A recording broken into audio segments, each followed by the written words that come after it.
What is going on, Man Hour Nation? It's great to be here with you guys tonight. I am so excited to get this show started with you. But before we jump on into that, I want to go ahead and welcome you to Man Hour NFL Talk, the home for live, raw, uncut NFL coverage. We are glad you're rolling with us today. Here's the deal, guys. Before we jump in, head over to manhourradio.com where you can find all exclusive merch, fresh blogs, and everything happening with the show. If you're rocking with the Man Hour, that is the spot to rep it. Make sure you hit like, share, and subscribe so you never miss a show, and that's the easiest way to stay plugged in with us. You want the full experience? You want to become a pigskin pundit. Our members-only community, you'll get free entry into the NFL Pick'ems, giveaways, exclusive merch, and bonus live streams only for pundits. If you're all about that next-level access, join the squad. And remember, this is a live, interactive show. Drop your thoughts, your opinions, and your hot takes down below in the comments. We want to hear from you. So without further ado, Man Hour Nation, I want to jump right into it. I hope you guys are having a great week. For me, I just wrapped up work for the week. It is Tuesday. I'm a teacher, so that means we've got Wednesday off. We've got Thanksgiving off. We've got Black Friday off. So we're chilling. And so we've got a holiday week. Buck's traveling. I believe he made it into Kansas safely, so we hope he has a great visit with his family. And, yeah, we are excited to get this show started. So before we kick off the holiday week, let's jump right into a team that I'm excited about. A team that is really just kind of bursting on the scene as the best team in the NFC. A team that I watched move the ball with ease against the Buccaneers on Sunday night. Primetime football under the lights. A team where Matthew Stafford threw for a modest 273 yards, 3 touchdowns, 80% quarterback rating. Oh, and that's right. We're going to be talking about the Los Angeles Rams. So let's jump right into it.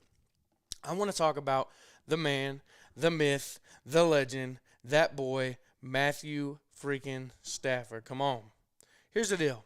I'm a huge Packers fan. Anybody that's been rocking with us for a little bit, you know I talk about the Packers all the time. You probably get tired of hearing about it. But with that said, I also recognize ball. And since I recognize ball, I've recognized Matthew Stafford for years and years and years. See, Matthew Stafford is an absolute menace. I watched him for 11 years in Detroit, and I thought to myself, man, if this guy, Matthew Stafford, gets on a team that's outside of Detroit, he's going to be a problem. The toughest quarterback in the league by a long stretch. I mean, physically tough. There was a game when he was in Detroit where he either tore his shoulder or it popped out or something, and he's such a competitor. He said, no, put me back in. And they said, dude, are you good to throw? He said, no, not really, but we got to go in. And he went in, threw a tutty, got the win, sealed the deal. Matthew Stafford is one of the toughest quarterbacks in the league, one of the most competitive guys when he takes the field. He's on pace to beat his best quarterback rating from 2019, where he had a rating of 71.1%. He's thrown 30 touchdowns to just 2 interceptions. Let that sink in.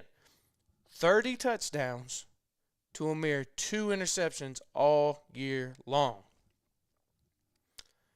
With that said, he's first in touchdowns. He's 5th among quarterbacks in passing yards. And with a favorable schedule moving forward, Matthew Stafford is looking calm, cool, and collected, ladies and gentlemen. He's a collected captain of a ship that's sailing the sea, destroying anything that gets in the way. And last Sunday, it was the Tampa Bay Buccaneers that he decided to take down. He's getting hot. He's getting healthy at the right time. And the Los Angeles freaking Rams, baby, let's talk about it. Let's talk about the schedule. So the remaining schedule for the Los Angeles Rams. The Rams head to Carolina to play an inconsistent team that showed last night they can't hang with competition. Bryce Young isn't that guy, okay? You can only rely on the run game for about 3 quarters before you have to start scoring points, and I got the Rams taking the W. Then they travel to the desert where they're going to take on the Arizona Cardinals, who are floundering. They are floundering, and it's also a divisional opponent. I got them winning that. Matthew Stafford and his arsenal of weapons come through strong. They take care of business, and they get the W. Then they head back home where the defense will shut down the Lions' vanilla offense that hands to Gibb 30 times a game. Yes, I said it. The Lions' offense since Ben Johnson left is vanilla. They got a couple trick plays, and maybe I'm just saying that because I have been spoiled in watching Detroit the past couple years with Ben Johnson. Maybe I'm one of those people who are just spoiled because Ben Johnson has done these trick plays and done these elaborate things. But I think their offense is very vanilla right now. You've got quick slants across the field to Amon Ra. They got little dump-off routes to Sam Laporta. And when all else fails, let's hand it to the best back in the league. That's Jahmyr Gibbs. And it gets the job done, but teams are catching on. The Lions were almost in trouble this last week against the Giants. But anyways, I'm getting off topic. They're going to shut down the Lions' vanilla offense, and they're going to win a close game there, okay? Then I got them losing a close game in Seattle.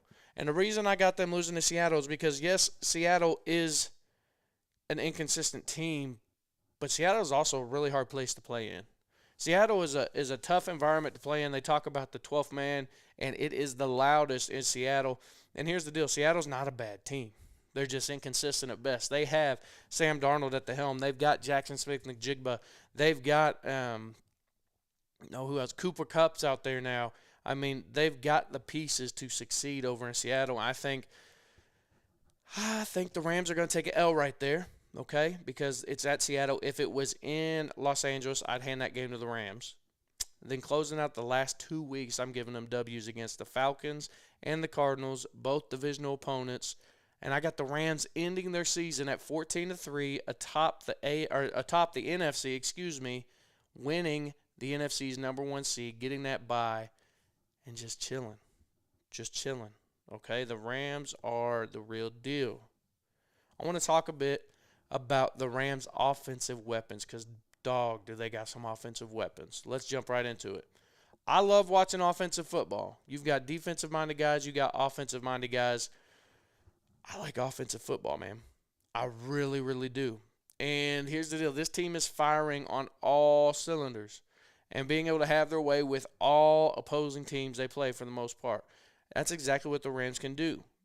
When their offense is clicking on all cylinders, when they are moving the ball effectively, they can open up that playbook and say, let's go, let's get it. Many people criticized the trade of Cooper Kupp. I was one of those people. That criticized. I said, first off, what are you going to get for him? What's the value you're going to get for Cooper Kupp? Second off, Puka, I was in the boat, and I'm ashamed to say it, I was in the boat that said Puka only produced because Cooper Kupp took attention off of him, and Puka Nacua has proved me wrong, to say the least. But the criticizers of the trade that Cooper Kupp to Seattle in the offseason, but now we're seeing that this offense has everything they need. They've got Puka Nacua. They've got Devontae Adams, both in wide receiver positions, both of which combined, hear me out, for 1,500 yards on 128 receptions and a combined 16 tutties. Here's the crazy stat. 12 of those tutties belong to my boy, the old faithful Green Bay Packer, Devontae Adams. He has 12. With their tight end, Tyler Higbee, who is reliable when you need him. He's reliable to block. He's a reliable threat down the field. The Rams can open up this playbook to whatever their hearts desire. A backfield that can gouge you at any moment with Kyron Williams, who has nearly 800 rushing yards this season. And I don't want you to forget about this prospect they got from Michigan by the name of Blake Corum, who comes in as one of the best relieves in clutch situations for the Los Angeles Rams. They've got an offensive line that's only given up 15 sacks in 11 games. This offense isn't just humming, chat. They are dangerous. They are getting healthy, and I'm not sure they're going to be slowing down anytime soon. Let's talk about the other side of the ball because we can boast about offense, but I also want to talk about the other side of the ball because here's the deal. I got to watch Aaron Donald in his last game with the Los Angeles Rams. I got to watch him at Lambeau hawk down that boy Jordan Love, and here's the deal. That's a big dude. That's a scary man. Those are big shoes to fill. And here's the deal. I didn't know if they'd be able to get it done. But guess what? The Rams filled those holes that they had in the defense quick. They are a top defense in nearly all the categories, whether it be passing defense, rushing defense, interception, sacks. They're almost a top 10 in all of these areas. A team that is first in points allowed per game, meaning they give up the least amount of points in a game. They sit atop the NFL of 32 teams, only surrendering 16.3 points a game. That's crazy. They are ninth in passing yards per game at 311, and they are ninth in sacks with 31 sacks. When you have the likes of Byron Young, Jerry Verse, and Kobe Turner, the Rams defense can keep their offense on the field to run up that score. And we're back to seeing a Rams team that if they're not feared league-wide yet, y'all better watch out. They need to be feared. So here's the deal. The Rams will make a run. The Rams may be my NFC favorites to go to the Super Bowl now. Like, I hollered at my boy on Sunday. I said, hey, you want to get together, watch a game? He says, sure. Who's got the Sunday night game? I said, it's a good one. It's an NFC showdown, okay, between the Bucs and the Rams. And we sat down, and within the first half, me and my buddy DJ were sitting there going, this ain't a game. This is a whooping. I got in trouble at school and Dad brought out the belt. I mean, Matthew Stafford was having his way with the Tampa Bay Buccaneers. Baker Mayfield was running for his stinking life, and there was no help for him at all. Oh, my goodness, guys. It wasn't even close. And so when I look at those things, and when I look at the Rams, I go, who's going to stop them? And we could say they've lost games. And you're right, they have. Nobody's unbeaten in the NFL right now. But who currently is going to go and win against the Rams? Because you can't tell me the teams that have already beat them could turn around and beat them now. The Rams are polished, they're poised, and they're ready to make a run. Here's why I'm buying that. Y'all ready? They're experienced. When you got a guy like Matthew Stafford as a leader, you got an experience that only so many teams can have with a vet like Matt Staff. You've got other vets in the room.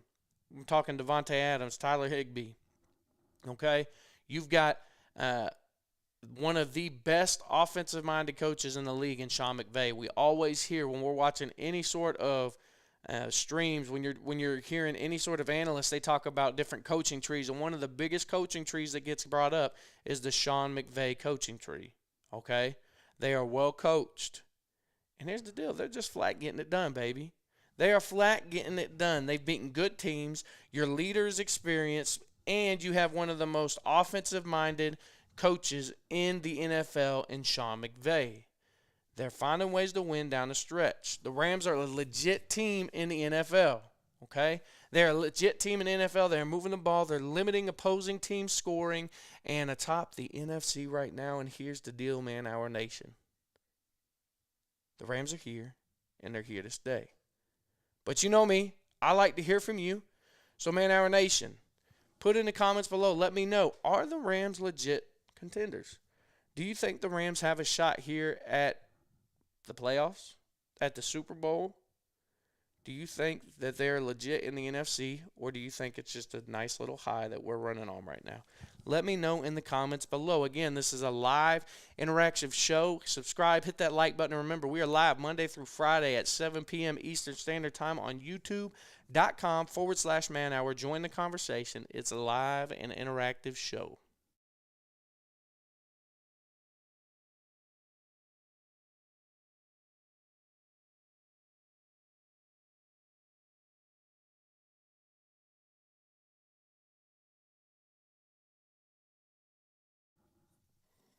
All right. Let's move on to our next portion, our segment, at hand. And that is my dude. The guy I've been excited for all year. The guy I heard rumors about all summer. Micah freaking Parsons. Man, our nation. This year I was on my way to my first middle school game. My phone began ringing frantically. So I picked it up, and it's a buddy of mine, and he called me and said, Shay, did you see the news? I said, no, what's up? He said, the Packers just traded for Micah freaking Parsons. And I'm already stoked because I'm getting ready to coach.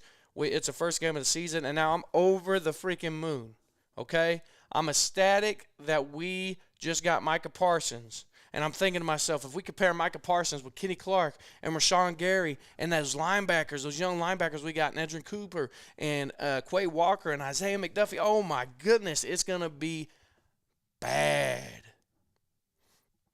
So I coached that game. We got the W. I checked my phone when I got back to the bus, and then I got the news. The Packers gave up Kenny Clark as well as some first-rounders, and that was a dagger. See, I didn't know how I'd fill the void, or how the Packers would fill the void of a dominant Kenny Clark, one of the best defensive tackles in the league. He wasn't by any means old. He wasn't by any means a spring chicken. He was kind of in the middle. He had produced for us, and we gave him up. And I also have been hearing rumors that Micah Parsons was a little bit of a cancer in the locker room. And so I was sitting there in August, and we hadn't played. There hadn't been any football games yet. There hadn't been any preseason games yet. And I was sitting there going, I hope this trade pans out. But I'm excited, but I'm not ready to give my approval yet. I'm excited for what could be, but I'm not ready to sit back and say that was the trade that shaped the Packers. And so I left that night. I went to bed that night with excitement and anticipation, but not approval ready to set in. But as the year has gone on, and as time can tell, I got more and more excited. See, that first game, the Packers took on the Lions. And I thought to myself, this is going to be a tough game. It's going to be a nail-biter. We're at Lambeau, and I'm excited. It's a season opener, and out comes the team. And then behind the team comes out Micah Parsons. And that stadium crowd erupted. They were the most lively I have heard the fan base in a long while. Micah Parsons was juiced up, excited. He got a sack that game. He went on against the Commanders, and he did his thing, and he gets more and more snaps and more and more snaps. And then here we are we're going into week 12, and I want to jump into the stats because I want to talk to y'all about Micah Parsons, okay? Over his career, I want to talk about what Micah Parsons has done for the teams he's been on. In the first year in the league, he burst onto the scene with 79 tackles, 13 sacks. That's his rookie year. His second year, he goes for 59 tackles, 13 and a half sacks. In year 3, these are all with the Dallas Cowboys, he has 56 tackles and 14 sacks.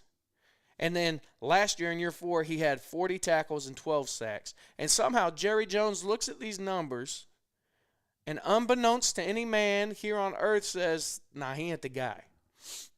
Nah, he's not the one. He's not going to be the one that helps us get to where we need to go. And so he traded him to my Green Bay Packers for 2 first-round picks, 2026 first round, 2027 first round, and Kenny Clark, with a poison pill clause, which is what they call it, that states that Micah or Kenny Clark cannot be traded to anybody in the NFC East Division for like 2 years or something like that. Now, fast forward to where we are at this point in the season, 2025-2026 season. The Packers sit at a game behind the Bears in the division, which I never thought I'd say that, but we'll get into that more later. They sit behind the Bears by a game in the division, and Micah Parsons is finding his rhythm. He's sitting at 29 tackles already on a year and 10 sacks in just 11 games. 3 of those sacks came in a big game he had against the Arizona Cardinals, where Micah just ran rampant and had his way. We could see Micah break his own sack record of 14 this year as a Packer because we still have 6 more games left in this regular season. And currently, he's sitting at number 5 in the league of sacks so far this year, and I'm telling you, chat, he's not slowing down. Micah Parsons is an absolute animal. If you didn't know it and you didn't get to watch the game this week, the Vikings had no answers. J.J. McCarthy was under duress all day, so much so that on one of the last sacks that Micah Parsons put on him, he's now in concussion protocol. Micah Parsons is scaring the living daylights out of teams right now. But there's still people that are doubting whether the trade was any good. There's still people sitting back and wondering, did this trade actually mean anything? Here's the deal, chat. We're going to dive right into it. So I just told you about the stats. I told you about where Micah Parsons was statistically. So now I want to jump into the impact about the players around him. See, there are players who are dominant and they kind of stay in their own lane. Case in point, Max Crosby. I think he's a great case in point. Max Crosby, he is a dominant player. What's up, John? Hope you're doing good, brother. He is a dominant player. Max Crosby is, but he kind of stays in his own lane. He does his own thing. He's on a trash team, and I can't say that I watched the Raiders defense get the people around him get better because of Max Crosby. I will say this. If you took Max Crosby out of the Raiders defense, you would be able to tell the difference. But then there are players who are dominant and make those around them improve too. So let's talk about that. That's Micah Parsons. Rashawn Gary is seeing less and less double teams with Parsons is on the field. The team ranks at number 6 on defense, only surrendering 21 touchdowns so far this season. A top 10 passing defense and a top 10 rushing defense with a defensive coach like Jeff Hafley leading the squad. The Packers defense is primed for a big push come January for football. A team whose offense has struggled, and we have struggled mightily throughout the year, but somehow we still sit at 7-3-1, and that's in big part because of our defense. Micah has not been a cancer to the Packers. Actually, he's been a breath of fresh air. His leadership has spoken measures to those around him, and the energy this dude brings every time he steps on the field is unmatched. So I want to break down who won the trade, because I keep hearing people talk. I keep hearing people say, well, the Cowboys did this, or the Packers did this, or they lost this, and they got this. Shut up with all that. Let's just sit down and look at the cold, hard facts and see who won the trade. With the Packers selling out 2 first-round picks and an all-pro interior lineman, the ceiling had to be extremely high for Ed Policy, and Matt LaFleur to make that jump. Jerry Jones spoke to the media following the Micah Parsons trade, and I had to laugh at myself because those questioning his decision were asking, what was your thought process behind this? And Jerry Jones said that they had somehow gotten better. You don't trade a player like Micah Parsons away and somehow get better. That's nonsense. So let me tell you what you got, geriatric Jerry Jones. It got you the 30th overall defense in the league up to this point. You surrender nearly 400 yards a game, and you've given up 34 touchdowns so far this year. It has given you the 30th ranked passing defense, the 24th ranked rushing defense, and a lot of prayers for the upcoming draft by the Cowboys fans saying, dear God, please let us get somebody good in 2026 and in 2027. Last year, the Cowboys ranked top 20 in most categories with the exception of rushing defense, which they have gotten better in, rushing defense. Just lying. They've gotten actually worse. The Packers ranked in the top 10 last year in defense and still rank as top 10 as it is. We haven't seen a huge bump in defensive production stat-wise from the Pack, but they have not gotten worse. The Cowboys got picks. The Packers got a star who won the trade. Well, here's the deal, Chad. I think only time can tell. We have to see who the Cowboys will get with that 2025 pick, that 2026 pick, and if Parsons could be the difference maker the Packers need to get to the Super Bowl. But I want to hear from you. This is a live, interactive show, and I want to hear from you. So who won the Micah Parsons trade? Was it the Green Bay Packers? Was it the Dallas Cowboys? You let me know. Don't forget to subscribe, hit that like button, and remember, we are live Monday through Friday, 7 p.m. Eastern Standard Time on youtube.com/man hour. Join the conversation. This is a live and interactive show, and I want to hear from you. Who won the Cowboys and Packers trade for Micah Parsons?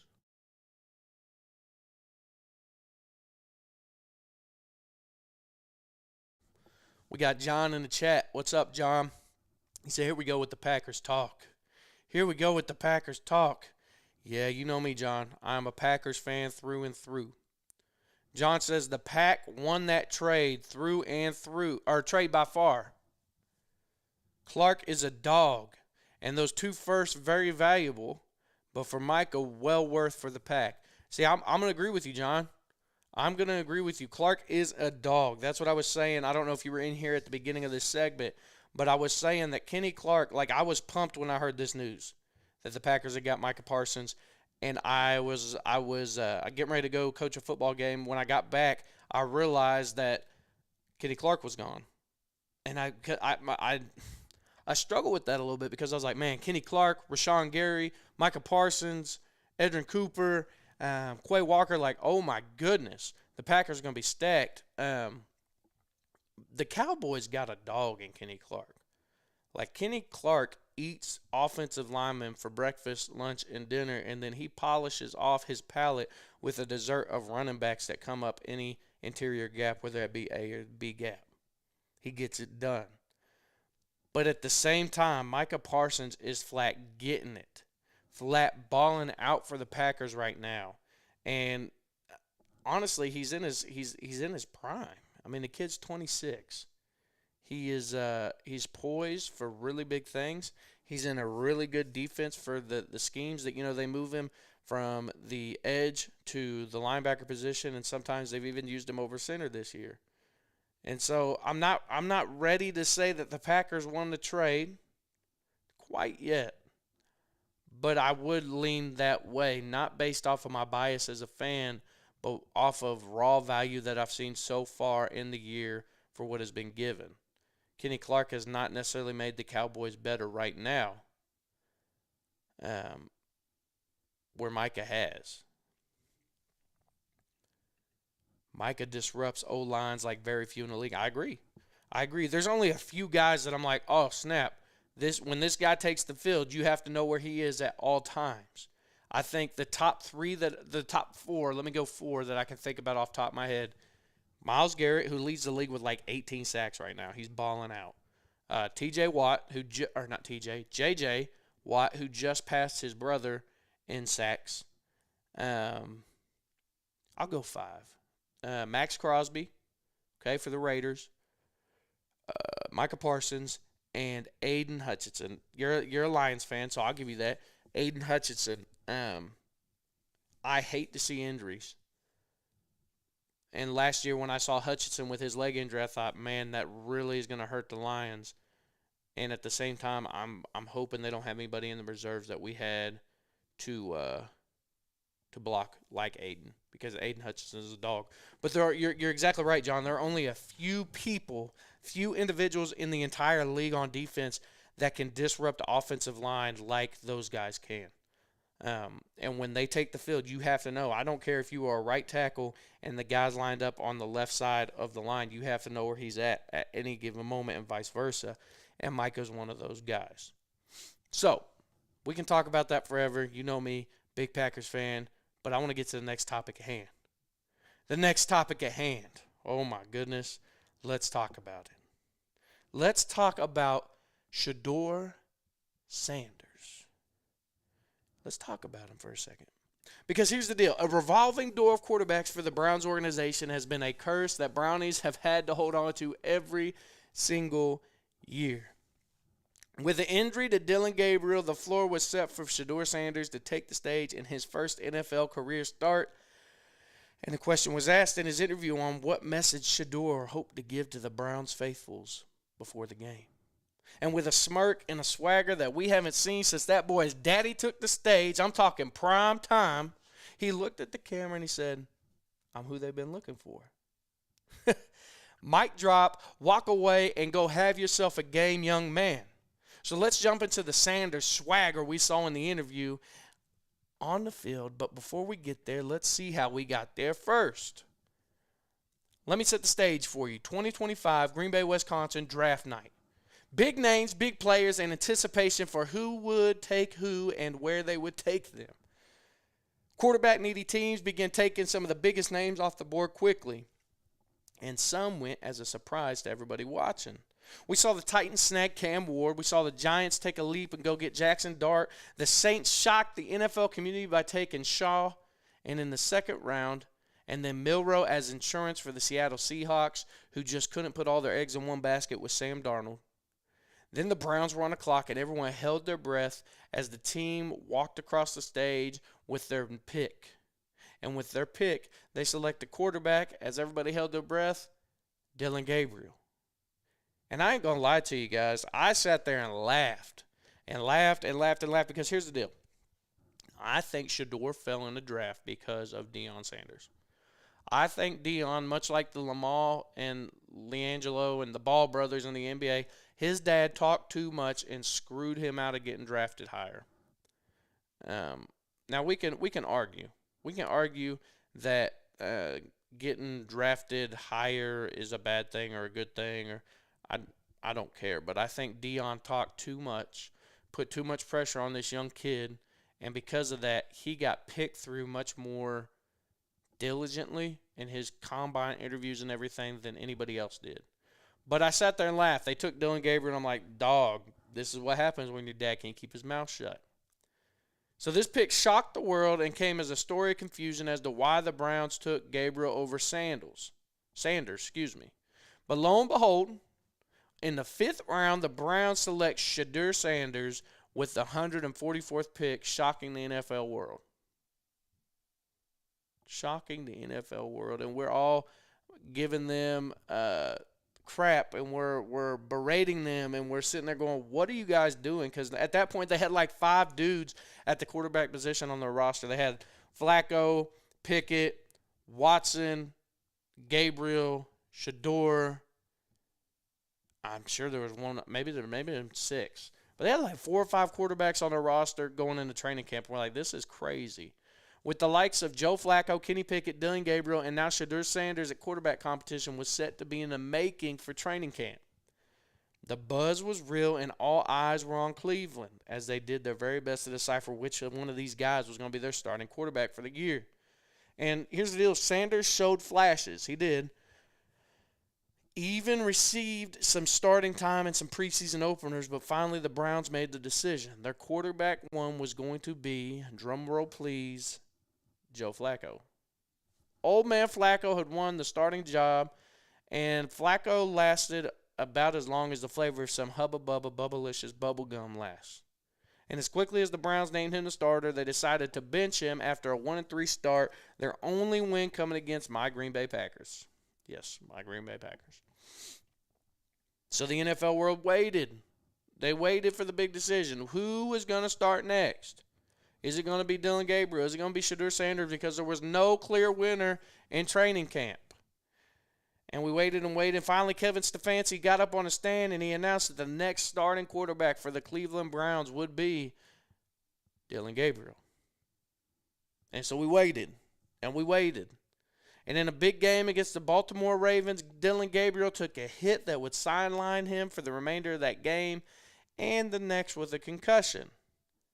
Then comes this moment that we had all been waiting for. It's Sanders time. Either the critics will be silenced once and for all, or the NFL world would have to recognize that Sanders' talent was going to translate into the NFL. He went 4 for 16 for 47 yards, 1 interception, and 2 sacks, and the Browns had lost to the Ravens. And now we're left wondering, is Shedeur really that guy? After that game, the announcement was made. Shedeur Sanders is going to be the guy that the Browns use in Week 11 against the Las Vegas Raiders. And it was a must-watch game for the sole reason of this young talent getting his first debut. And, guys, it didn't disappoint. And it was actually funny. My wife's like, which games do you want to watch? You want to watch the Cowboys and the Eagles? I said, nah. I want to watch the Raiders and the Browns. She said, what? I said, Shedeur's getting his first start today. Run it back. Let's see. I'm excited. I want to see if he's a flop or if he's the real deal. I want to see if he's a dog or if he's going to sink. So in a game where he could have crumbled, a game where he could have cowered under the pressure, Shedeur rose to the occasion, giving his team the 24-10 victory against the Las Vegas Raiders. A game where he threw for 11 for 20, about 50%, 209 yards, 1 tutty, 1 interception. His longest pass play to Jerry Jeudy on what could have been a dagger for the game if Jerry Jeudy didn't try to get fancy with it and fumble the ball after a 66-yard reception. I watched a kid who looked calm under pressure. That throw to Jerry Jeudy, go back and watch it. It's a thing of beauty. He rolls out to his right. He gets his feet set under him. He's got a guy in his face. He steps in the pocket, steps up, throws the ball. Boom, 66-yard reception. I mean, it was beautiful. But I saw a kid that looked calm under pressure, good decision-making, and a guy that got the W without a lot of supporting pieces. Because the Browns don't got a lot of offensive supporting pieces. They just don't. And we could chalk it up to it being that, oh, they beat the Raiders and the Raiders suck. I'm sorry, Old Man Rivers, the Raiders do suck. But at the end of the day, you play the games you were given. At the end of the day, it is an NFL team. At the end of the day, this is a rookie quarterback taking the field against experienced vets and getting the job done. There is a coincidence after one game from the kid there is a confidence from this kid after one game who's got swagger, he's got composure, and we know this is true based off the Browns' decision as the news came out this week that Dillon Gabriel had passed concussion protocol. And when Kevin Stefanski was asked who's going to start at quarterback for you guys in Week 12, you know what he said? That boy, Shedeur Sanders. Here's the deal, chat. We are about to witness greatness unfold. I waited in anticipation of this kid's downfall, and he's going to prove me and all the other doubters wrong. Shedeur is him. Shedeur is here, baby. And that's just how it is. But I want to hear from you, chat. I want to hear from you. Is Shedeur Sanders the savior the Browns needed, or is he just another quarterback in this revolving room of QBs? Subscribe, hit that like button, and remember, we are live Monday through Friday, 7 p.m. Eastern Standard Time on youtube.com/man hour. Join the conversation. It's a live, interactive show. And again, let me know, do you think Sanders is the savior the Browns needed?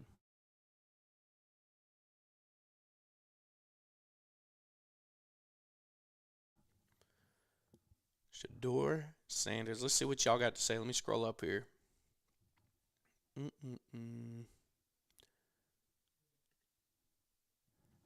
John says he's definitely something. Excuse me. He played extremely well in a game against a very weak team, so we shall see. Yes, John, you're exactly right. The Raiders are not a strong team. Mediocre at best, and that may be I may be pushing it. John also said, I agree, his dad was the one to push him back in the draft. He was. He couldn't keep his mouth shut, and I get it. He's prime time, baby. He is the man, the myth, the legend, talking that talk. But let your son get his own path. Let him start his own journey. You had your time. Sit back, clap it up for yourself as a parent that you got your son to where he's at, and let it go. Let him run. Let him do his thing. When he needs you, he will come talk to you. But now just sit down, keep your mouth shut, Dion, and let him do his thing. John says he's definitely something the Browns have always been waiting for. That could be true. But did we say the same thing about Johnny Manziel? Did we say the same thing about Baker Mayfield? I mean, quarterback after quarterback after quarterback, and you go to the Browns and you just, you die. Your talent, you're not supported and you die out there. So I agree he is something special, but can the Browns build around him, or are they doomed? Can the Browns put a team around them, or do they need to shake it all the way up top? Because here's the deal. I like Kevin Stefanski. I think he's a good head coach. I don't know much about his coordinators around him, but they got a good coach. They got a really solid defense, but offensively, get you a play call. I don't know if Stefanski's the guy that needs to call the plays.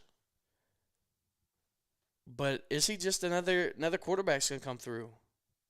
Baker was and is a dog, just like you said. The Browns seem to kill quarterback. I know it. They seem to kill him, and I hate that. That's why I was so happy that Jameis was there, and then he got out because I'm a huge Jameis Winston guy. And Jameis is a dog, and he's a national treasure. Let's just be honest. Jameis Winston is a national treasure. When he is done playing football, he needs to go into acting. He would be phenomenal. But the Browns kill quarterbacks. I agree with you, John. John says they need to change the coaching staff, maybe not head coach, but offensively, a quarterback coach, etc. Build around him, shoot for the star receivers. Yep, go get you some studs in the draft, dog. There's receivers in the draft, man. I feel like you can get receivers at all 7 rounds and then be stars. And I know you can say about any players, but receivers especially, I think you can just get them rounds 1 through 7. And you can develop them. If you put the right pieces around them, you can develop them, and they can be really solid for you. And so I like Shedeur. I'm high on Shedeur. I was not. All it took was 1 game. He plays a tough 49ers defense this week, so I'll keep my eye on that and see what Shedeur can do against a good 49ers defense that's going to be able to put some pressure on him. Now, it's a banged-up 49ers defense. I'll give him that. But at some point, we have to stop saying, well, the teams he's playing. That's what we've been saying for all year with Drake May. Shut up with that. Like, Shedeur's out there playing NFL-level talent. Drake May's playing NFL-level talent. So at some point, we've got to let the talent speak for itself, the stats speak for itself, and let these kids go out there and ball. And say, all right, he's doing really good this year. I don't understand. I really don't understand why we bash the likes of Drake May and the likes of these young quarterbacks. But last year, like, we watched Jaden Daniels and Caleb Williams and these other guys these other freshman quarterbacks do these big things. And we're like, wow, I can't believe they do that. Nobody last year was saying, well, Caleb Williams ain't played nobody. Well, Jaden Daniels was 1 game away from the Super Bowl, but he didn't play nobody. Like, cut that out, dog. Like, they play really good talent. They may not be winning teams, but they are NFL-level athletes.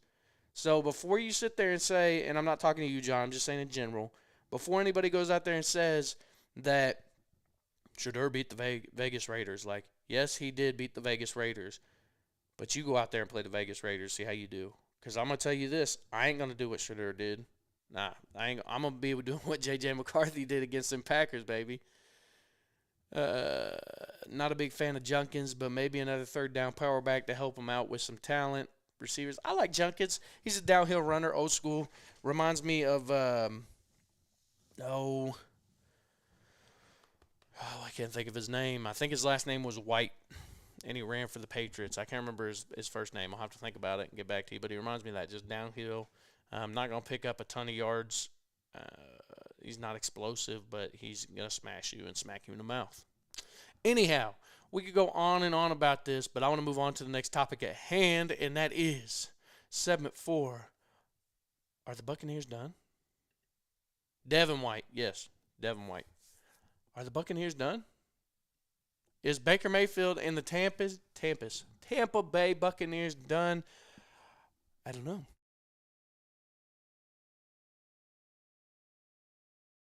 I can't lie to you, Man Hour Nation. I'm disappointed in the Buccaneers. Now, I know the injury bug has hit this team hard, but we can't sit back and say that it doesn't hit every team. It just does, okay? A team that started off really hot has suddenly lost 3 in a row and lost 1 in an embarrassing fashion on primetime television. So let's jump right into whether or not the Buccaneers ship is sinking. John, what's up? Good to see you, man. I hope you're doing all right today. The Buccaneers started the season 6-1. And the chance for Baker Mayfield to be the MVP filled the air. And I was one of them. I sat there and I said, Baker is a dog. Baker is winning games. And Baker is just putting his team on his back. I was one of those people. He had some late-game heroics where the Bucs escaped really stinking close games. I'm talking 23-20 with the Falcons, 20-19 with the Texans, 29-27 with the Jets, and 38-35 with the Seahawks. These were close games, and Baker did Baker things and got the dub. And we're all sitting there when the Bucs are 6-1, and we're going MVP, crown that man. Baker is a dog. We ain't seen him do this since he was over in Oklahoma. We didn't see him do it with the Browns. We didn't see him do it with the Rams. We didn't see him do it with the Panthers. Like, Baker's out here balling out. But then the team ran into a couple bumps in the road. They had a 31-25 loss to a good Eagles team, and then a 24-17 to 9 loss against an overachieving Lions squad. We thought they had a statement win against the New Orleans Saints and with a score of 23-20, and then we had to come back down to earth a little bit and realize it's just the freaking Saints, dude. It's just the freaking Saints. And now they have dropped 3 in a row. And on top of that, the man, the myth, the legend, their starting quarterback, Baker Mayfield, is injured. So let's jump right into whether or not the Buccaneers are sinking. Who's to blame? What has happened? Who's to blame for this mess? Who's to blame for starting 6-1 and now we're sitting here at 6-5? Who's to blame? Because 'tis the season for fans to find a person to blame, a symbolic sacrifice as to why their team is underperforming to the standards that they as a fan base have. Their fearless leader in Baker Mayfield is ranked right in the middle of the pack for quarterback stats this season. He's 15th in total passing touchdowns, and he's 12th in quarterback rating. The blame can't all fall on Baker. Could he be better? Sure. Could he be worse? Just ask the Saints and the Titans how their quarterbacks are doing, and they answer that question. The offensive line has had its ups and downs, giving up 22 sacks this season. Puts them right around the middle of the pack comparatively to the league. 22 sacks ain't terrible. In an offense that is thriving off of second chance plays or scrambles from the quarterback, they're not doing half bad, all things considering. However, the Bucs defense is ranked in the bottom half of the league, sitting at 21.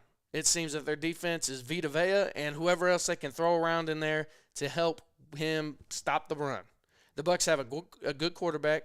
I would argue a 3-headed monster at running back with Bucky Irvin coming back either this week or next. They've got Rashad White and Sean Tucker, who the past few weeks has been balling out. They've had a mediocre defense and that could use some pieces, and then they have their coach.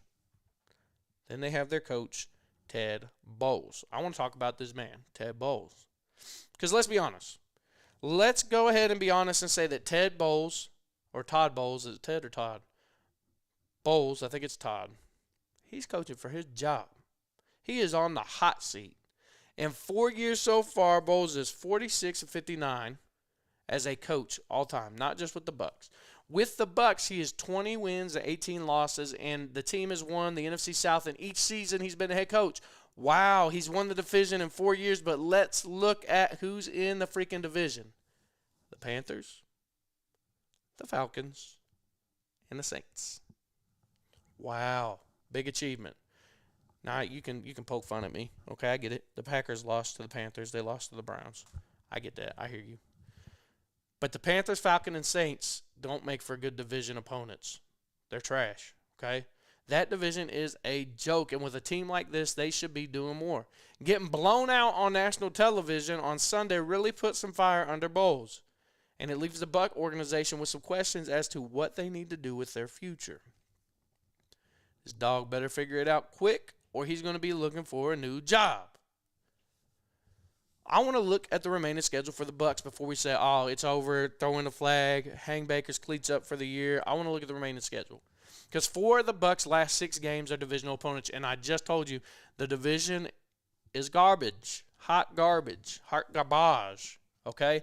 2 of those games will be the Panthers, who are right behind the Bucs in the division. So this is big because the Panthers are sitting at 5-6 or 6-5. I think it's 5-6. And here's the deal. The Panthers are, they're kind of sneaky, okay? They're kind of sleuthy. They kind of sneak up when you don't expect them to, and they put the whooping on you. The others being a game with the Saints and one with the Falcons. Then you throw in the Cardinals and the Dolphins. The schedule for the Bucs is in their favor. I think realistically, and I don't think it's a stretch for me to say this, I think the Bucs could win out. But if Baker's injury sidelines him for an amount of time, they could be in trouble. While Teddy Bridgewater seems like a great dude, I followed him when he coached high school ball and stuff, and he seemed like an awesome guy, a real man of the people. He is not that guy at quarterback. The Bucs offense needs Baker and his leadership to succeed the rest of the year. So are we sinking? Are the Buccaneers done? With injuries, losses piling up, and a coach on the hot seat, are the Bucs gonna be done? No. They will win 5 of their last 6, leaving them at 11-6, having them winning the NFC South. breathe and take a deep breath, Bucs fans. You're going to be okay. Bucky Irving is coming back, getting Micah Parsons healthy, as well as Baker Mayfield, and go on that playoff run. They're not going to go to the Super Bowl, okay? The Bucs ain't going to the Super Bowl, but they will surprise some teams come for postseason football. But, Chad, I want to hear from you. Do you think that the Bucs are in trouble, or do you think they're going to be all right? Let me know in the comment section below. Again, subscribe, hit that like button, and remember, we are live Monday through Friday, 7 p.m. Eastern Standard Time on youtube.com/man hour. Join the conversation. This is a live, interactive show.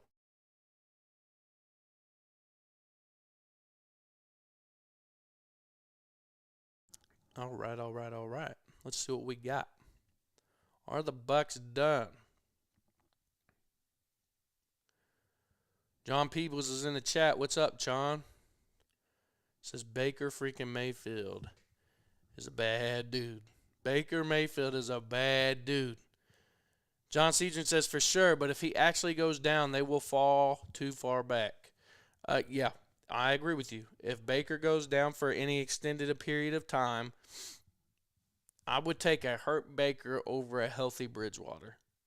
And if he is out for any extended period of time, they're going to be in deep doo-doo. John again said, if Baker is done, the Bucs are done. I agree with you. Done. And then John says, O-line is banged up too. Yep. But again, I'm going to say what I said at the beginning. You cannot sit back and blame the injury bug because each NFL team is plagued with injuries. That's just how it is, okay? And at the end of the day, it's a next man up mentality, not just in football, but in life. And especially when you're playing football, you got all-star athletes, the best of the best of the best in your first, second, and third position. So when they got to go out there and they got to ball out, when it's your turn, make the most of your opportunity. When it's your turn, I think about Zach Bond and how he, with the Eagles, when it came up to him, the injuries and it being his turn, he balled out. Okay? He got the job done, and now he's a starter, one of the best backers in the league. Okay? So when it's your turn, be the next man up. I don't care if you're banged up. You still got to find ways to win ball games. You know all about it. John says, I know all about the next man up. Lions 24-year was all about that. They were. And that's why, as a Packers fan, it drove me crazy. Because Lions, we're injured. But y'all knew. You talked to the ones that knew ball. And y'all would say, it's got to be the next man up. And that's what I love Dan Campbell as a coach. And, as a Packers fan, I can say that because I love ball. Dan Campbell as a coach is everything you want out of a coach, and he always said that. We're not going to make excuses for our injuries. We're not going to make excuses for this team. It's a next man up mentality. Everybody's got a job to do. And so that's what I'm saying. I don't think the Bucs are done. I think they're going to find ways to win, but I do say this. If Baker Mayfield is hurt for an extended period of time, it is going to hurt the Bucs tremendously. So, chat. It's time for a little something that we here at Man Hour like to call Fact or Crap.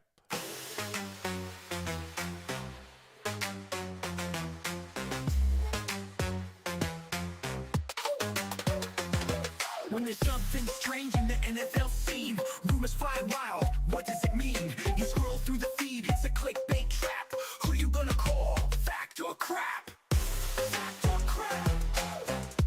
Bucks on the case. Fact or crap? He'll set it straight.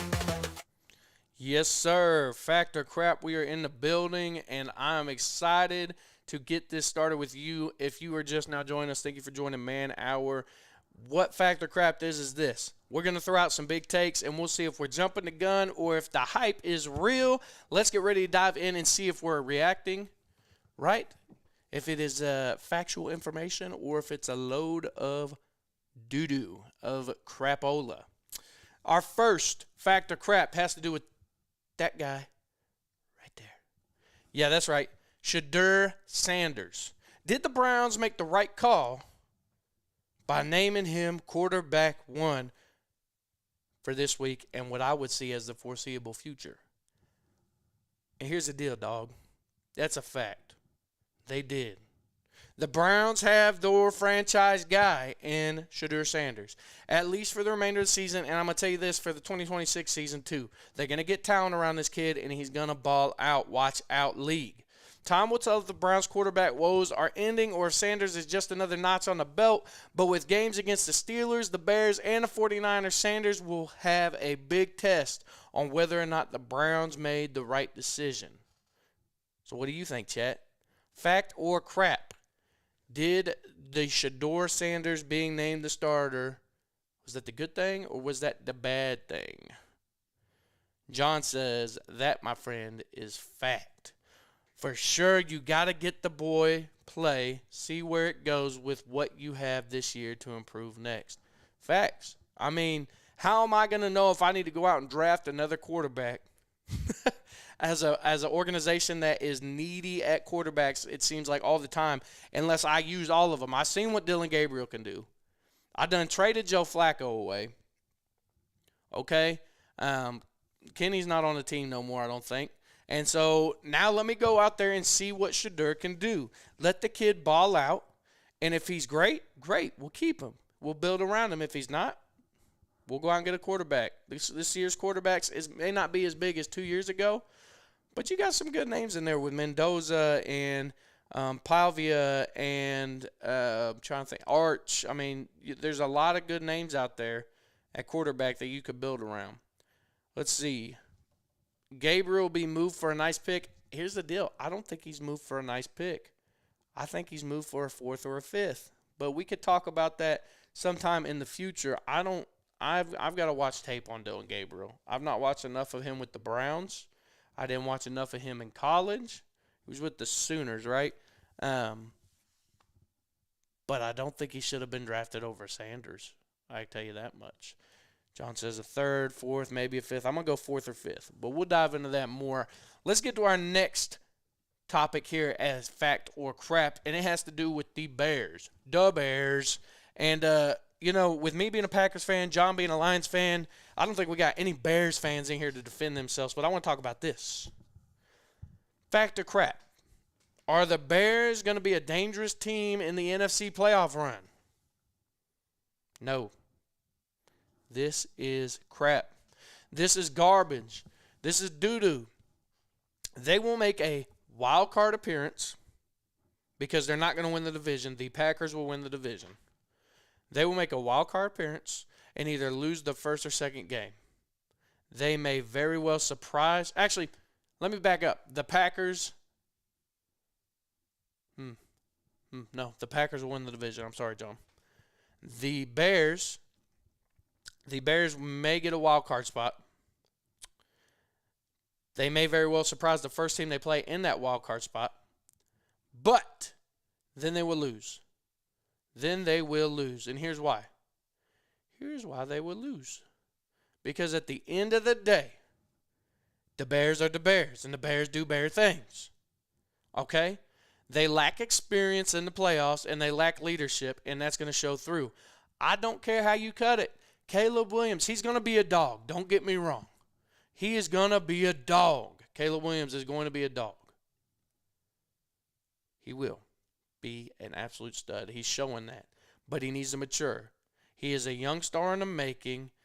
This is crap. The Bears will be a threat to one team, and then they will be out. They will be a forgotten story. But I want to hear from you. Man, our nation, what do you think? Are the Bears legit NFC dangerous contenders in the NFC playoff run or no? Let's see here. John says no. He says they losing out maybe one game, they pull. Yeah, I mean, I think the Packers are sweeping them. They play the Eagles, and I was talking to my buddy DJ. He's a Bears fan. He called me up today. He knew we had to stream tonight. He said, "Hey, I always give him excuses as to why the Bears aren't as good as they are." And he said, "What is the excuse you'll give me if we lose or if we beat the Eagles?" And I said, "First off, you're not going to beat the Eagles." I said, "Second off, if you do, Nick Sirianni's not that good of a coach. Third of all, the Eagles are an overachieving team right now." Yes, I know the Packers lost to the Eagles. I don't care. I can say that. The Packers lost to a bad team. Packers have lost to I shouldn't say bad. Excuse me. I can't believe I let those words come out of my mouth about the Eagles. They beat or they lost to an overachieving team, and they lost to two bad teams, being the Panthers and the Browns. But let's see. John says, I think the Lions and Packers will battle for that division spot. I do too. That's why I had to kind of go back a little bit. I think it's going to be a dogfight, and I really hope it comes down to who wins the game on this Thursday, Thanksgiving. John, do you remember that game we played 2 years ago on Thanksgiving when Packers dismantled the Lions? And we weren't supposed to have a snowball chance in hell, and we dismantled the Lions. That was a fun game for me to watch. But I'm really hoping that I really think the division is going to come down to that game Thursday. And it's a big one, and I'm looking forward to it. John says, Bears winning maybe one more game, and it will be one of the Pack games. I agree. I think the Packers will beat the Bears at Lambeau, and I think the Bears may end up upsetting the Packers. Or maybe, I don't even know if you call it an upset at this point based off of statistics, but the Bears will win against the Packers at Soldier Field. I think Bears fans are excited, and they rightfully should be. Okay? The Bears are doing better than they've done in years. So enjoy your time now, Bears, but y'all are going to do Bears things. John says, I agree. Thanksgiving Day will tell. Bro, the Pack cream us every Thanksgiving game. Cream corn, cream lime, let's go. I got Packers by 50.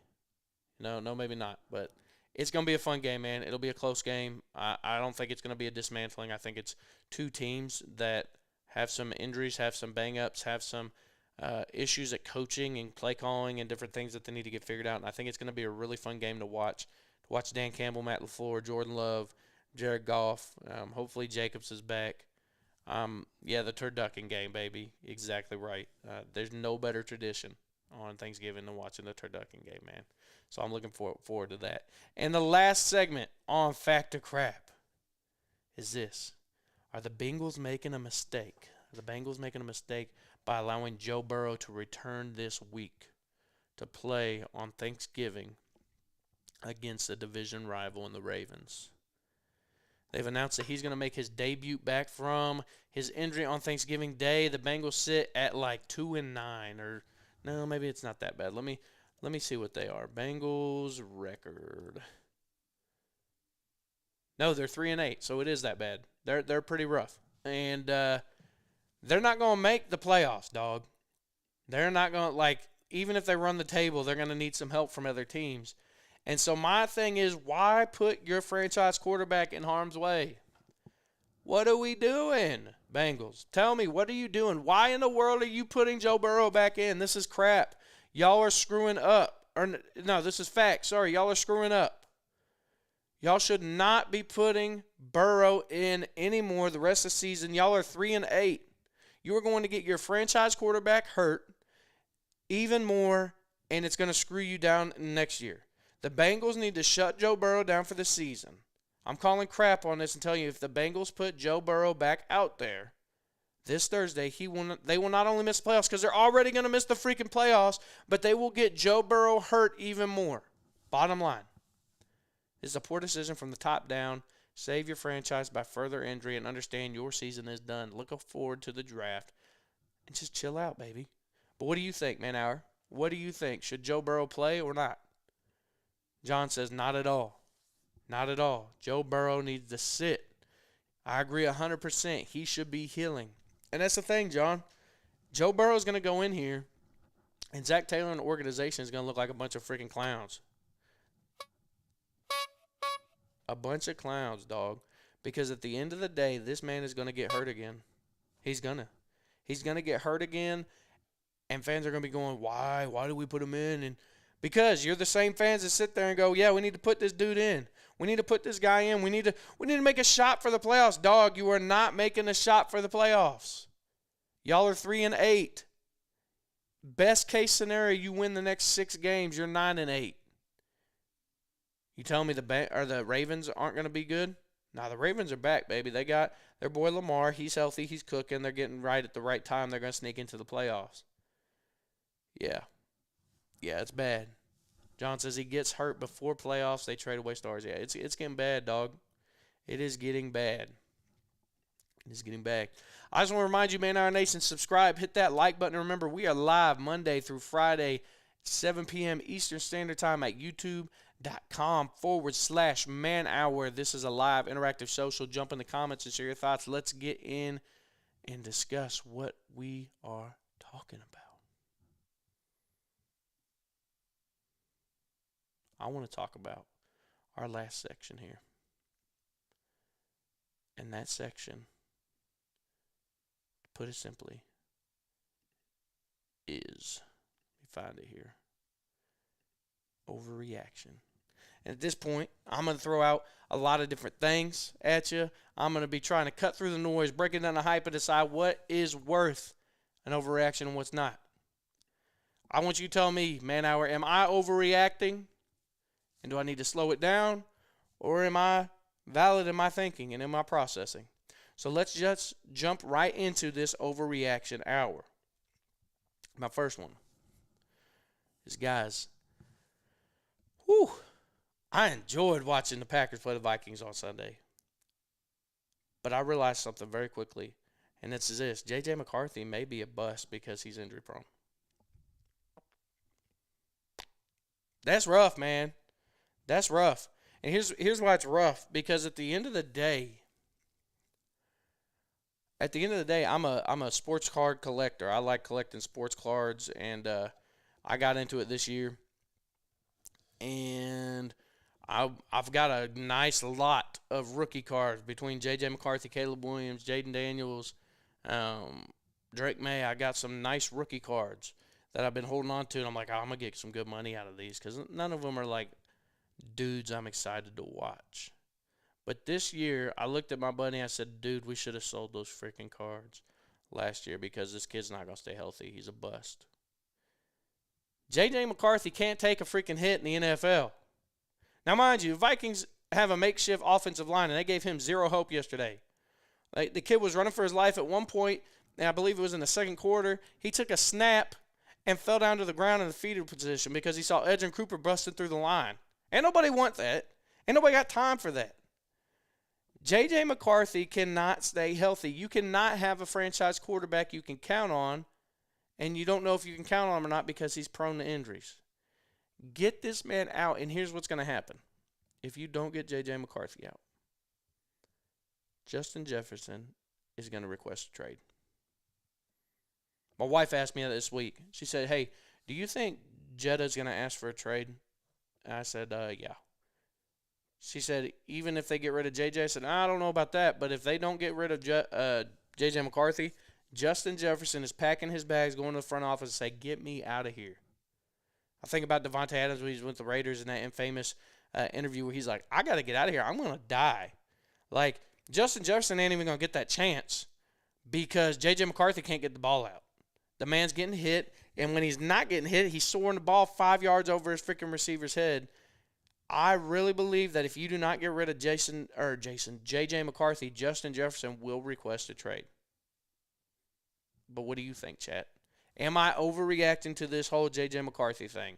Am I overreacting to the fact that he's a bust because he's injury prone, or am I right? I want to hear from you. Again, this is a live interactive show. Drop your comments below and let's dig into it.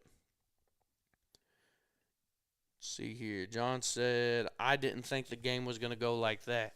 Yeah, I didn't expect it to be a whooping like that. I always am optimistic that the Packers are going to come out on top, but golly day, I didn't expect a shutout of no touchdowns being scored for the Vikings. Sit him down or Jeddah's out. I agree, man. I agree. I think Justin Jefferson's gone if you don't get rid of JJ. John says, nah, it's an overreaction, Shay. He just needs more time to develop. Not one of those QBs you can just throw them in. And there's very few that you can. And honestly, I don't know which is better because I watched Caleb Williams last year and he looked pretty sharp. And I'm a firm believer that if you'd have put anybody else in that draft class in Caleb Williams' shoes in Chicago with the weapons he had, they would have tanked. They would have been terrible, including Jaden Daniels.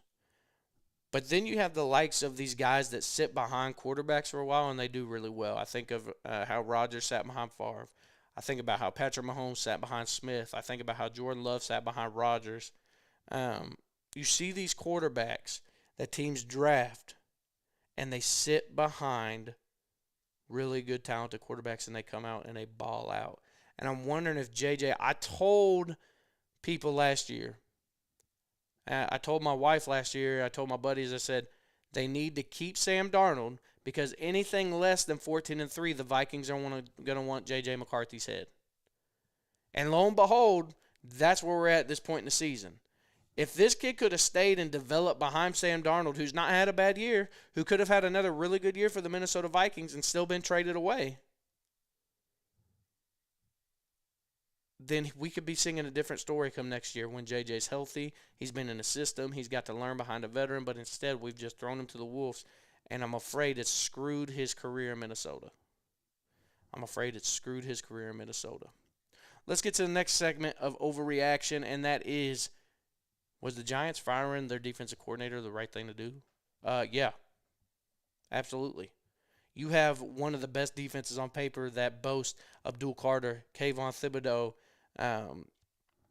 There's more guys. Why am I spacing? The defense is stacked, dude. The defense is freaking stacked. And you can't do jack squat. You got nothing to show for it. Dexter Lawrence was one on that line. You need a new coach. You need a new defensive coordinator. You need a new offensive coordinator. Fire everybody. And go get a whole new staff. Build a culture up there. Get you a defense that can take that talent, that can grow it up, and make you a playoff contending defense. Yes, this was the right move. Fire the whole freaking Giants staff and start over. You've got a young quarterback, a young running back, and a young defense that is poised for breakout with tons and tons of talent, but you do not have the coaching staff to get it done because they haven't got done yet up to this point. So, no, it's not an overreaction. The Giants firing their DC was right. Get him out of there.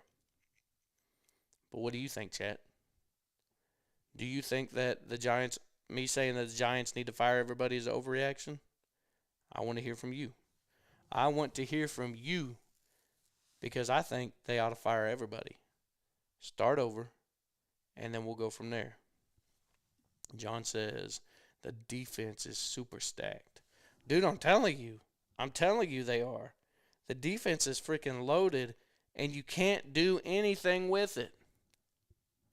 I was talking with Buck at the beginning of the season. I was like, bro, the Giants should be a top 5 defense. And he said, yeah, but how are they going to use all that talent? See, Buck is a defensive-minded guy. And I was like, they'll figure out a way, Buck. Like, don't worry about it. But he's like, dude, I don't know if they're going to find a way to use all that talent. And lo and behold, they've not found a way to get that talent used correctly to where they are being a force to be reckoned with against opposing offenses. John says, I agree. Whole new coaching staff. Fire them all, man. Clean slate. Why not? Why not? You've already started. Fire them all. Get rid of them all. Get rid of them all and move on. That's all. Mellow Mike's in the chat. What's up, Mellow Mike? He says, Buck should have known better than pick against the Texans. Buck should have known better instead of picking against the Texans. Hey, I picked against the Texans too. And they spanked the Bills' booty. So congrats, Mellow Mike, on your win with the Texans. Real question is that boy C.J. Stroud need to hang it up for the what they calling him, the throat goat, the Mills? Is that his name? Your quarterback out there.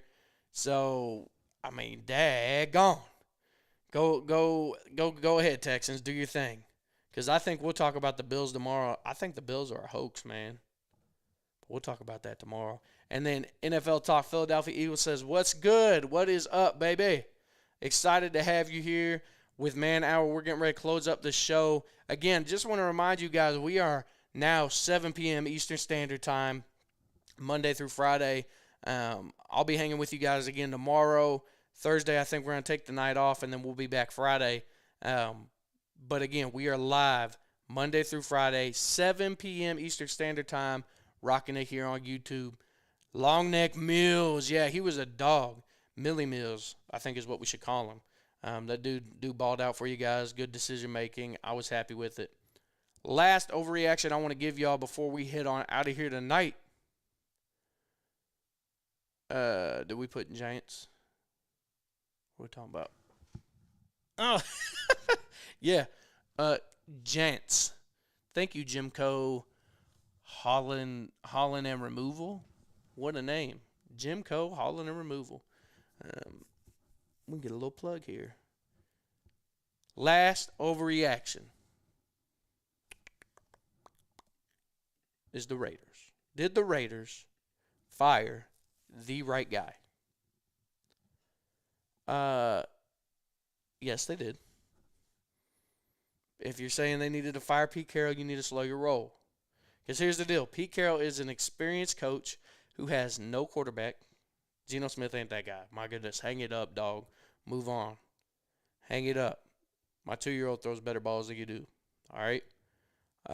He has no offensive weapons except great tight end in Brock Bowers and a up-and-coming running back in Ashton Jeanty. So slow down, Raiders Nation. You got your guy. Pete Carroll's that dude. He can sit there on the sideline. But here's the deal. The Raiders are fine, baby. The Raiders are fine. I mean, y'all are done for the year. Hang it up. It's all good. But Pete Carroll's your coach. Go get you a freaking quarterback. Go to the drawing board, get to the draft, get you a quarterback, and find some franchise pieces. Okay? It's not an overreaction to say that the Raiders fired the wrong person. No. The Raiders did the right thing in firing Chip Kelly. Goodbye, Chip. Good luck to you, man. Thanks for doing nothing for the Raiders. I hope you enjoy your life. Who could fill that next void? I don't know. I think it's easier to find an offensive-minded coach than a defensive-minded coach in today's NFL. But I do not think it's overreaction. But I want to hear from you, man. Do you think the Raiders firing Chip Kelly was an overreaction? Let's see what you guys got to say. Mellow Mike says, Chip Kelly going to add a few pounds with a $6 million to spend on buffets. Hey. Ain't nothing wrong with a buffet, Mellow Mike. I love me a buffet. I think about money and how it reacts to food. I think about Eddie Lacy. All right? Cheeseburger Lacy is what I like to call him. Because that man ate good when he got to the NFL. Blimped up. He went to the Seahawks after he's done with the Packers. And they was like, hey, we will pay you to lose weight. And a dude couldn't do it. Money talks. And so does food. You got money. You can get food. I mean, go get you some, Chip Kelly. Jimco Hauling and Removal says, your boys couldn't wait to get rid of him. We didn't want him. We are horrible. You good, bro? You realist? Pessimist? Is the seasonal depression kicking in? I hate that it's getting dark at 5:30. But daggone, we are horrible. Y'all are dog water. I'm on level. You know that. But I have some faith. Y'all could get to the drawing board. Y'all could make a run next year. Y'all ain't making a run this year. But go get you Arch. Go get that franchise QB. Go settle down. Get Mendoza from IU. Get you a quarterback. Get Palvia from Vandy. Go get you a quarterback and just breathe. Mellow Mike says Geno is a hack. A hack? Yeah, right. Geno's a flop, man. Geno ain't been good since he's been with the Jets. Geno wasn't good with the Seahawks. Geno's not a hack. Geno should not be an NFL quarterback. Mellow Mike says, get an O-line before the quarterback. Facts. What's the point of getting a good quarterback if you can't keep him protected? Hence, the Tennessee Titans. They did this with Marcus Mariota, and now they're doing it with Cam Ward. Cam Ward leads the NFL in sacks with like 44 sacks so far this year. Like, get this man some protection. I'm going to watch the Tennessee-Jacksonville game this week in Nashville with some buds. And I'm going to watch Cam Ward run for his freaking life all game. And I like Cam Ward. One of my favorite clips from draft night was the fact they panned over Cam Ward, and he wasn't even fronting about it. He was like, hey, I know what I'm going to do. Yeah, I know what you're going to do, too. You're going to run for your freaking life. Get you an O-line before the quarterback. I agree, Mellow Mike. I agree with you. Jim Co. hauling and removal. Dad gone. We got 5. I'm just calling you Jim, man. Says it's all about the O-line, then the secondary. If we had 2 corners when Carr was there, we would have had 5 ships. Okay. We went from we suck to like on the moon. So I'm trying to figure out, are you a pessimist, optimist, where you at? But I like it. I like it, baby. I like it. But here's the deal. Man, our nation. Here's the deal. I've enjoyed rocking with you guys tonight. I have really enjoyed rocking with you guys tonight. I hope that y'all have a great holiday if I don't see you here tomorrow. Again, we'll be live here tomorrow, 7 p.m. Eastern Standard Time. You can rock with Man Hour. I want to encourage you to give us a like, give us a follow, subscribe. You head over to manhour.com for your latest and greatest to keep up with us here. I'm so happy and enjoyed the night. I want you guys to know this. The Packers, I ain't even going to do it to y'all. I ain't even going to do it to y'all. I ain't going to say it. I got to leave you with this. Super Bowl matchup. I'm going to leave you with this. In the NFC, it's the Los Angeles Rams. And in the AFC, it's the Denver Broncos. NFC, Los Angeles Rams, AFC, Denver Broncos. That is going to be your Super Bowl for 2025. But anyways, thanks for hanging with me tonight, guys. Remember, we are a live interactive show. Always follow us, subscribe, hit that like button so you know when we are going live and how we are doing it. You can do that at youtube.com/Man Hour. Join the conversation. I will see you guys back here tomorrow at 7 p.m. Eastern Standard Time. Until then, have a great night. God bless, guys.